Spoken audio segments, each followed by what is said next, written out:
안녕하세요, 여러분. 오늘은 정말 중요한 주제를 가지고 왔어요. 혹시 여러분 출근해도 피곤하고 자고 일어나도 피곤한 날들이 계속되고 있진 않으신가요?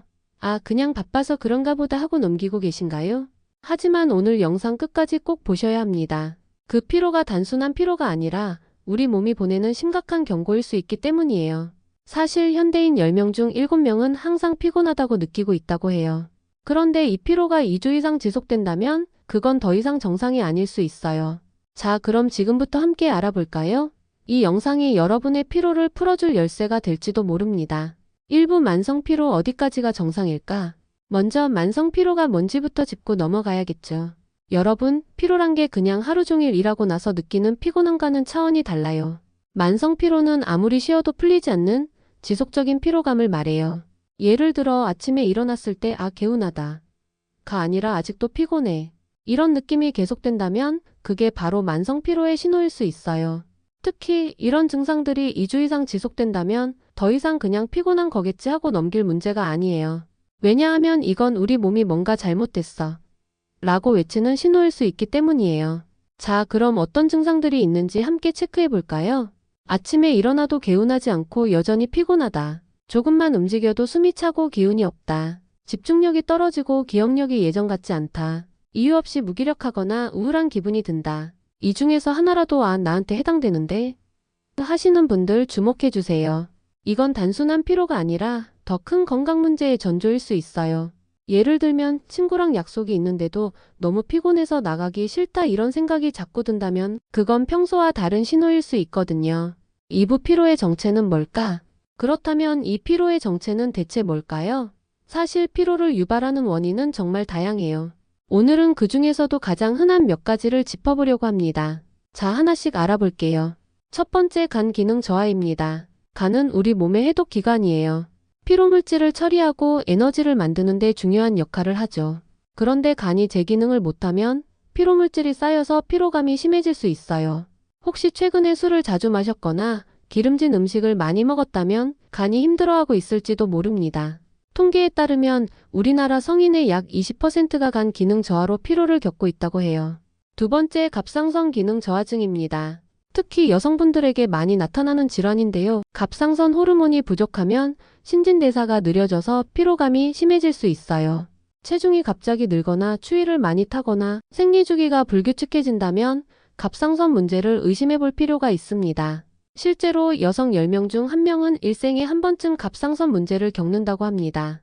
세 번째, 빈혈입니다. 빈혈은 혈액 속 적혈구가 부족해서 산소 공급이 원활하지 않은 상태를 말해요. 산소가 부족하면 당연히 몸이 피곤할 수밖에 없죠. 특히 얼굴이 창백하거나 어지러움을 자주 느낀다면 빈혈을 의심해 보세요. 철분 부족이 주원인인데 특히 여성분들이라면 생리 때문에 더 흔할 수 있어요. 네 번째, 수면 장애나 우울증입니다.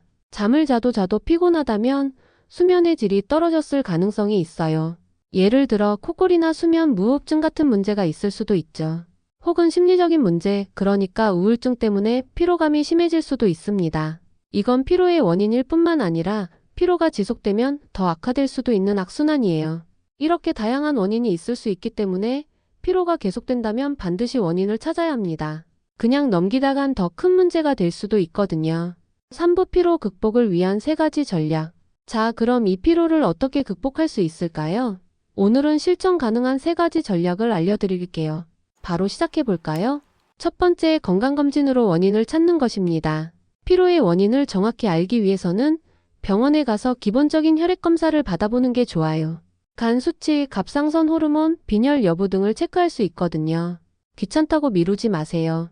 예를 들어 간단한 혈액 검사 하나로 빈혈을 발견하고 철분제를 먹기 시작하면서 피로가 사라졌다는 분들도 많아요. 이게 가장 확실한 첫걸음이에요. 두 번째, 생활 습관을 개선하는 것입니다. 규칙적인 수면 패턴을 유지하는 게 정말 중요해요. 매일 같은 시간에 자고 같은 시간에 일어나는 습관을 들여보세요. 예를 들어 밤 11시에 자고 아침 7시에 일어나는 루틴을 만들어 보는 거예요. 그리고 카페인은 오후에는 줄이는 게 좋습니다. 대신 가벼운 스트레칭이나 산책을 해보세요. 하루 10분만 걸어도 혈액순환이 좋아지면서 피로가 풀리는 걸 느낄 수 있어요. 세 번째, 피로를 줄이는 음식을 챙겨 먹는 것입니다. 단백질, 오메가3, 철분, 비타민 B군가 같은 음식을 섭취하세요. 예를 들어 닭가슴살, 연어, 시금치, 견과류 같은 음식들이에요. 저는 개인적으로 아침에 계란 2개랑 시금치를 곁들여 먹는데 확실히 에너지가 달라지더라고요. 반대로 인스턴트 음식, 술, 단 음식은 피로를 더 키울 수 있으니 줄이는 게 좋습니다. 특히 설탕이 많은 음료는 순간 에너지를 주지만 금방 피로감이 몰려올 수 있어요. 이 3가지 전략을 꾸준히 실천한다면 피로를 극복하는 데 큰 도움이 될 거예요. 여러분도 지금부터 하나씩 시작해 보세요. 여러분, 지금까지 피로의 원인과 극복 방법에 대해 알아봤는데요. 혹시 그냥 피곤하니까 하고 넘기고 계셨다면 오늘 영상이 여러분의 건강을 지키는 데 큰 도움이 되었을 거라고 믿습니다. 피로는 우리 몸이 보내는 중요한 신호니까 절대 무시하지 마세요. 여러분의 건강이 제일 소중하잖아요.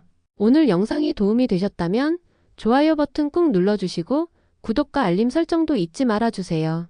여러분의 작은 응원이 저에게 큰 힘이 됩니다. 다음 영상에서도 더 좋은 건강 정보로 찾아올게요. 함께 건강해져요, 우리.